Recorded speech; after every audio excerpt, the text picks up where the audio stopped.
MPLS TE adjusting the cost calculation. In this video, I'm going to talk about the cost again, okay?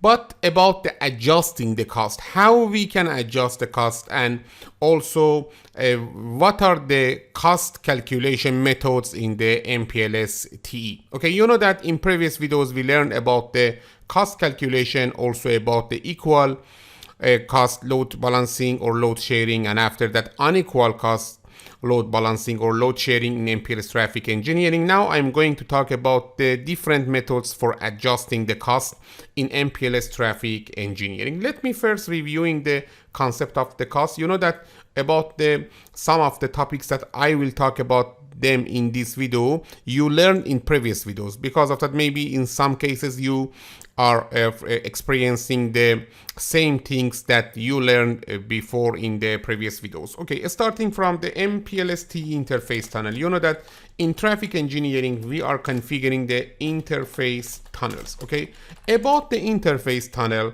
as I mentioned before, we have two type of metric. The first is TE metric and the second is the IGP metric. You know that we talked about all of these features in the previous videos.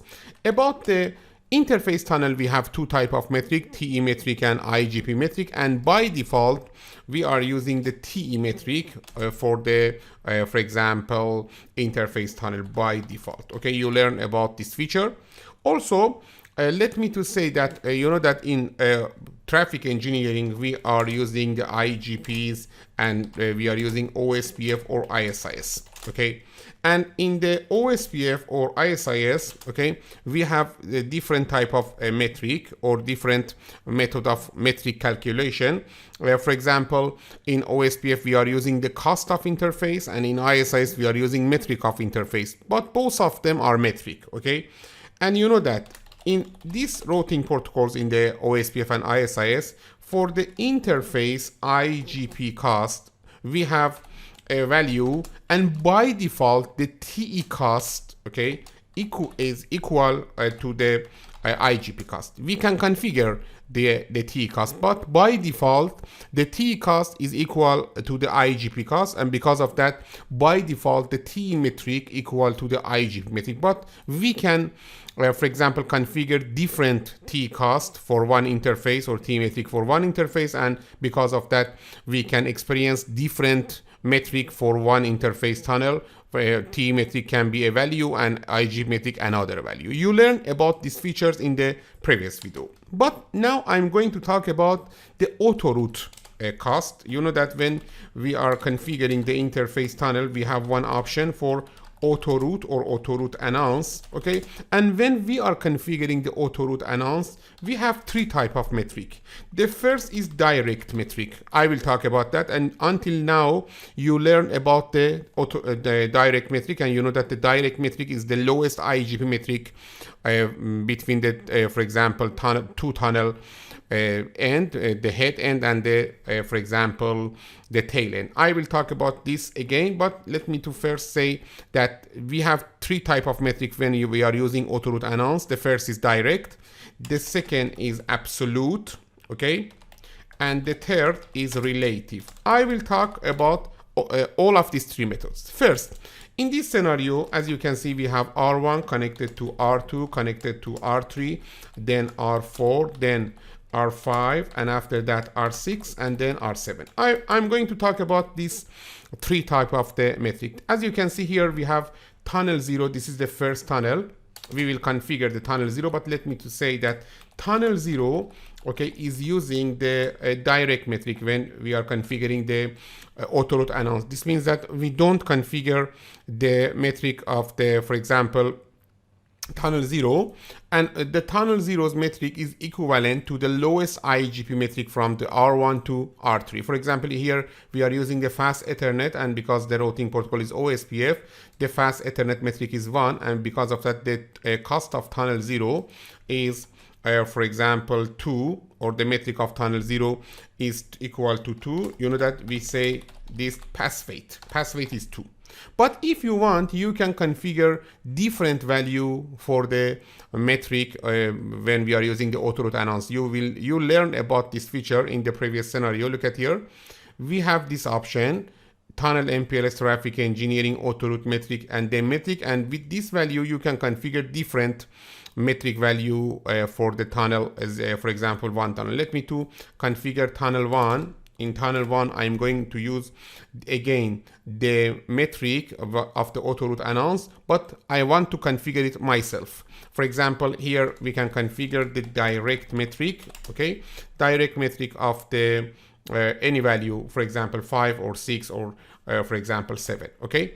Both of them are direct metric. The first is the default metric or default direct metric, and the second is the for example configured direct metric. First let me to configure these two type of metrics. After that we can talk about another type of metric that we can configure, we can experience on the traffic engineering. Look at here, we will configure 4 tunnels, tunnel 0, tunnel 1, tunnel 2 and tunnel 3.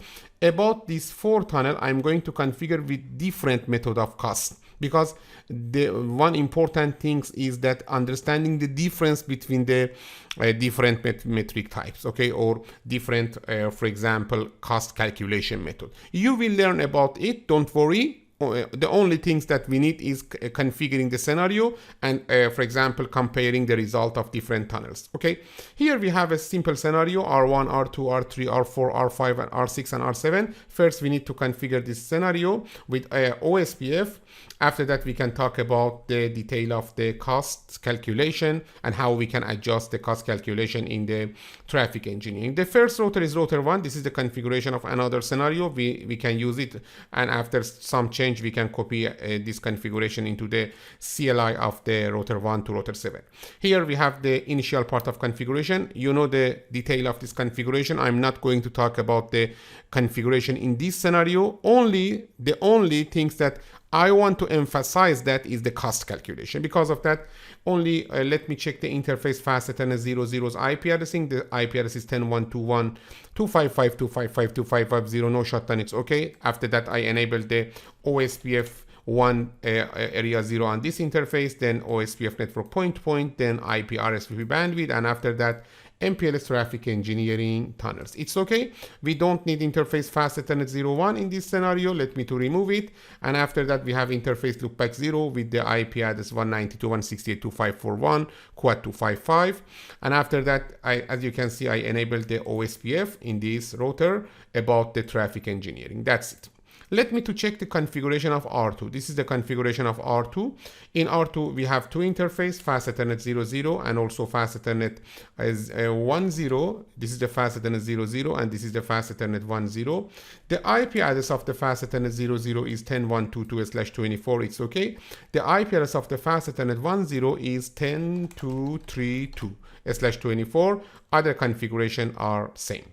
After that, we have one interface loopback and also OSPF configuration. Very good. Let me to check the configuration of router 3. This is the router 3. Here we have two interface again, fast Ethernet 00 and also fast Ethernet 10.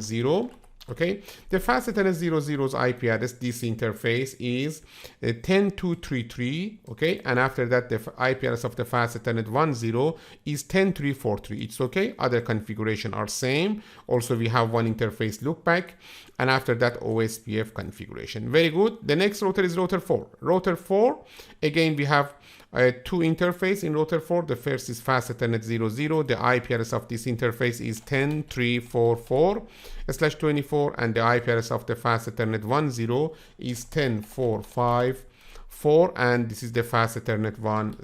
Okay. After that, we don't need this interface. Let me to remove it. Very good. We have one interface loopback. It's okay. And then OSPF configuration. And then we need to configure the router 5. This is the router 5. In router 5, we have one, we have two interface, fast Ethernet 00 and also fast Ethernet 10. Let me to add it. About the fast Ethernet 00, we are using the 10.455/24 as IP address. And about the fast Ethernet 10, we are using the IP address of the 10.565/24. Then loopback configuration, then OSPF configuration. Now we need to configure the router 6. Let me to copy the configuration of R5 and then we can use it for the R6. This is the R6, and then first we need to configure hostname. Hostname is R6. MPLS label range is between